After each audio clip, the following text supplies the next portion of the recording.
Emergencia climática.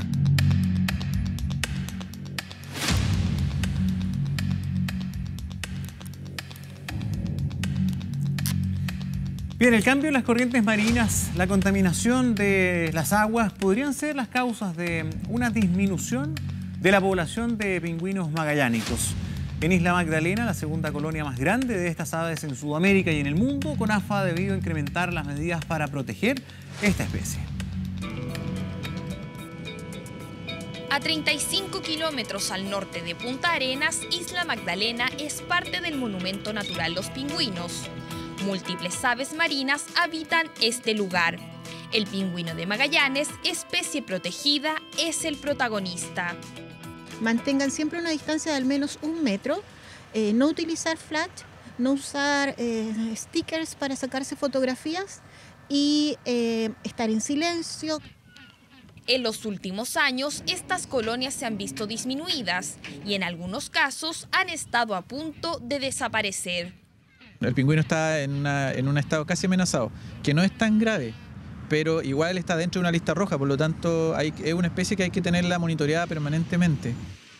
Hay una hipótesis que se baraja que puede estar cambiando las zonas de alimentación, entonces los pingüinos cuando están empollando, cuando están en época de crianza, tienen que ir más lejos a alimentarse y demoran más en llegar, entonces pueden cambiar su zona debido a eso. Alarmante realidad en la que, según expertos, también influyen los humanos a través de la contaminación.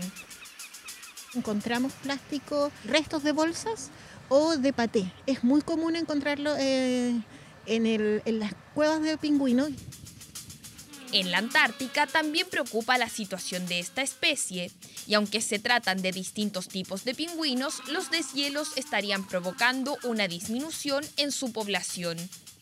Ellos son pingüinos que nidifican en zonas de glaciares, en esos sectores donde hay habido desprendimiento efectivamente, y esos desprendimientos pueden producir una menor zona para que se produzca esta nidificación y esta crianza de los pingüinos. Es el atractivo principal de Isla Magdalena. Aquí muchos turistas llegan sin saber el real estado de conservación de esta especie. Está muy lindo. Sí, me enamoré de los pingüinos. ¿Primera vez que ves pingüinos? Sí. Es maravilloso porque caminé y vi a los pingüinos en su hábitat natural, no en zoológicos. Es realmente genial. Atractivo turístico para algunos, preocupación para otros.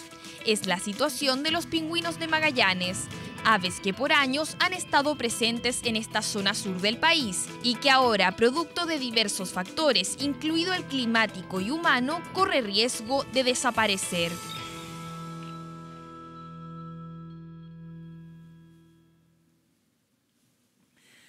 Bien, vamos a la entrevista. Sí, a raíz del cambio climático, expertos afirman que el nivel del mar podría subir hasta 1 metro de aquí al 2100. Un fenómeno que arrasaría con islas del Pacífico y parte del territorio chileno. ¿Se puede evitar este hecho o ya es demasiado tarde? Lo queremos analizar junto a Sylvain Fougueron, académico de Ciencias Biológicas de la Universidad Católica. Espero haber pronunciado bien su nombre. ¿Cómo estás? Gracias por acompañarnos. Muy bien, muchas gracias. Está muy bien pronunciado. Ah, qué bien. Bueno, en primer lugar, ¿es para tanto? Hay algunos que consideran que en todo esto hay un alarmismo, pero pensar de aquí al 2100 no es nada de tiempo. ¿Así de grave es la cosa? Bueno, entonces ese pronóstico, digamos, hasta 2100 resulta de un trabajo que se publicó la semana pasada, que es un informe del IPCC, ese panel internacional que estudia el cambio climático, y es un informe que reúne trabajos de más de 100 investigadores y que han estudiado más de 7000 estudios que se han publicado alrededor del mundo sobre los océanos, cómo van cambiando. Entonces, en este informe primero lo que se ve es que ya se está cambiando. No es que es un pronóstico que va a ocurrir algo en 100 años, sino que es lo que muestra que básicamente a partir de los años 2000 la temperatura del océano empieza a aumentar, el nivel del mar empieza a cambiar y hay algunos eventos asociados como por ejemplo las grandes marejadas, los grandes tifones o uraganes, también empiezan a aumentar en frecuencia y en intensidad. Entonces, todo eso son fenómenos asociados al aumento de la temperatura del océano. Sí, y que ya estamos experimentándolo. Habiendo empezado, obviamente que hay un pronóstico hacia... Claro, ya estamos experimentando. Sobre todo bastante. Las marejadas. En Chile se ve relativamente poco, pero se ven las marejadas efectivamente. Sí, ahora, claramente proyectar aumento de nivel de los océanos va a generar inundaciones, sobre todo en aquellas zonas que son más bajas, ¿no? Hay países que se van a ver mucho más afectados que, por ejemplo, el nuestro, que más bien tiene una costa que se protege mucho la población porque hay una altura, ¿no? Está la cordillera de la costa. Hay algunas zonas que están más en riesgo, pero ¿qué otros cambios se van a producir, por ejemplo, a nivel de la fauna de nuestro país? Veíamos recién una nota donde ya hay preocupación por las colonias de pingüinos magallánicos, por estos cambios. Entonces, dentro de los grandes cambios que ya está experimentando el océano, uno que es muy conocido ya es el cambio en su pH, es decir, se está volviendo ácido. Y esto seguramente muchos han escuchado hablar de que impacta los arrecifes de corales en particular, que se están blanqueando, impacta ciertas especies del plancton que les cuesta en el fondo crecer estructuras calcificadas que es parte de su estructura, y entonces se empieza a reducir, impactar el plancton, y entonces a partir de ahí empieza a afectar la cadena trófica. Entonces eso es un fenómeno ya bien conocido y que empezó hace mucho tiempo. El aumento de la temperatura es bastante más reciente, y entonces es difícil todavía ver cuáles son los grandes cambios, pero hay cambios notables, en particular cuando analizamos, por ejemplo, los bosques de huiros, esos grandes bosques de algas o bosques de algas gigantes. Los huiros son esas algas gigantes que vemos en el litoral. Hay muchos lugares del mundo, incluyendo Chile y Perú, donde ya están disminuyendo, y en algunas partes es claramente asociado a un aumento de temperatura, en otras partes ese aumento de temperatura o cambio en realidad en el régimen de temperatura y otros efectos como las cosechas, como las contaminaciones. La temperatura en realidad es un fenómeno de aumento promedio, pero también, como decías antes, aumentan las marejadas, es decir, aumenta la fluctuación también, aumentan los periodos como las olas de calor y otros fenómenos que afectan de manera bastante compleja la biodiversidad porque afecta a los organismos directamente. Hay un proceso natural que es bien difícil de contrarrestar, que es el aumento de la temperatura, pero hay otros procesos que sí dependen exclusivamente de nuestras malas costumbres. Vemos que buena parte de los problemas que tenemos son por contaminación, son por acción del hombre, son por la presencia masiva de plásticos en nuestros océanos. Ahí está, en el corto plazo, lo que está de nuestra mano poder hacer para revertir los daños de todos estos cambios. Entonces, como mencionas, hay múltiples factores que están afectando los océanos. El tema de la temperatura es un tema complicado porque piensan cuando calientan una olla o una tetera, obviamente que se demora en calentar, pero una vez que está caliente se permanece caliente mucho tiempo. O sea, el agua tiene una inercia enorme térmica, entonces significa que aunque aumente poco ahora, incluso si paramos de emitir más gases de efecto invernadero, va a permanecer más caliente de lo que era durante mucho tiempo. Se va a demorar en enfriar, si quieren. Sobre los otros factores que se agregan sobre esto, como la contaminación, como la acumulación de desechos, de plásticos, etcétera, todo eso son factores adicionales que vienen a perturbar.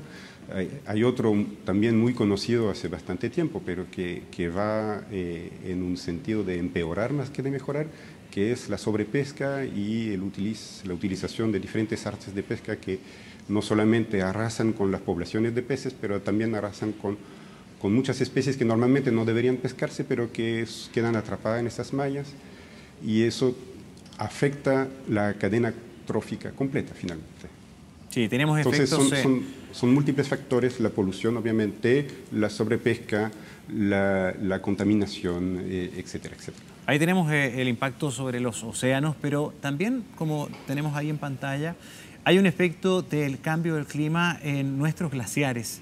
Lo vemos acá, basta mirar nuestra cordillera central, cómo han ido retrocediendo de manera dramática y evidente en una porción cronológica muy pronunciada y corta para los tiempos, ¿no? Glaciares que se han formado por miles de años y que en los últimos 50 años han retrocedido de manera espantosa. ¿Por qué son tan importantes esos glaciares, además del evidente suministro de agua, ¿verdad? Que es lo más inmediato y lo que más preocupa, por ejemplo, para abastecer a nuestra población?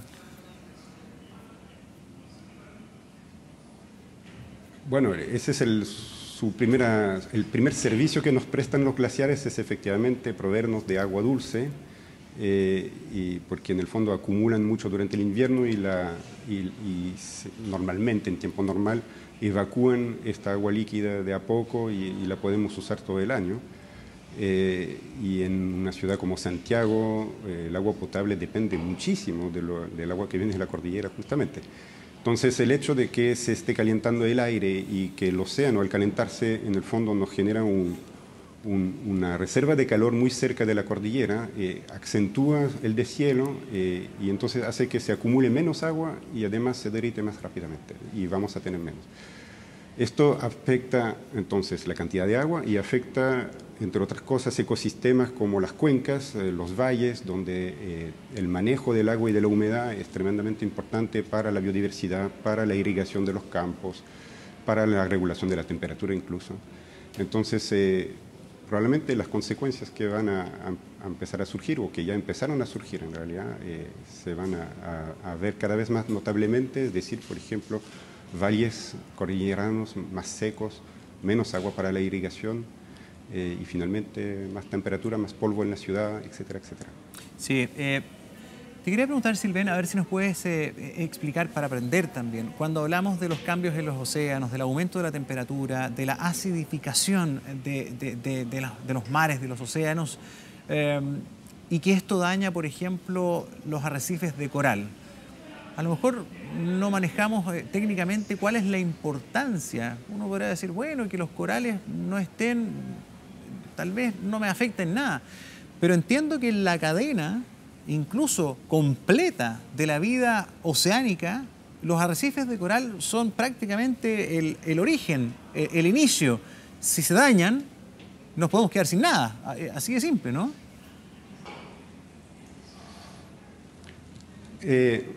Sí, yo creo que se puede decir efectivamente de manera muy clara como lo dices. Los corales, eso afecta regiones un poco distantes de Chile, porque en Chile, excepto en la isla de Pascua, no tenemos realmente corales. Lo que tenemos acá principalmente son más bien ecosistemas que cumplen la misma función, pero que son los bosques de güiros, esos bosques submarinos.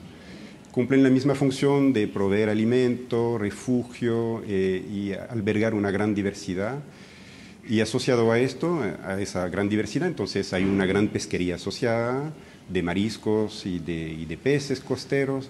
Y también hay otros tipos de servicios que uno a veces no nota, pero cuando hay un bosque de güiros, por ejemplo, el oleaje que llega a la costa es atenuado, es mucho más suave, y entonces la erosión de la costa es mucho menos. ¿Qué significa eso? Por ejemplo, cuando alguien cosecha un bosque de güiro, muchas veces las playas de arena desaparecen porque el oleaje aumenta y erosiona la playa, elimina la arena. Entonces las playas de arenas pueden ser afectadas y más generalmente la erosión del borde costero. Entonces, ahora, en un escenario donde las marejadas podrían aumentar, obviamente que tener esas franjas naturales de bosques submarinos que atenúan el oleaje y que permiten mitigar un poco el impacto de marejadas o de grandes olas sobre el litoral costero es importante, ¿no? Porque todos los que viven ahí y que desarrollan actividades, obviamente que les interesa poder seguir durante generaciones, en el fondo, desarrollando ese tipo de actividades, aprovechando de la playa, aprovechando del restaurante de marisco y otras actividades que se pueden desarrollar ahí. Sí. Queremos agradecerte, Sylvain Foguerón, académico de Ciencias Biológicas de la Universidad Católica, por acompañarnos esta mañana para hablar de este tema que queremos mantener presente en nuestras transmisiones, ojalá de manera lo más permanente posible, porque si algo podemos hacer es actuar, es tomar conciencia, es entender por qué estamos donde estamos y qué podemos hacer, sobre todo para las generaciones más jóvenes. Hay mucho interés por los niños. Hay temor también, están preocupados, de repente ven tanta información como que se acaba el mundo. Esto no es un proceso de un día para otro, y lo más importante para combatir el temor es saber qué hacer, valorar lo que tenemos y cuidarlo, así que la información siempre es útil, así que mil gracias por estar con nosotros. Bueno, gracias a ustedes. Un abrazo, que esté muy bien.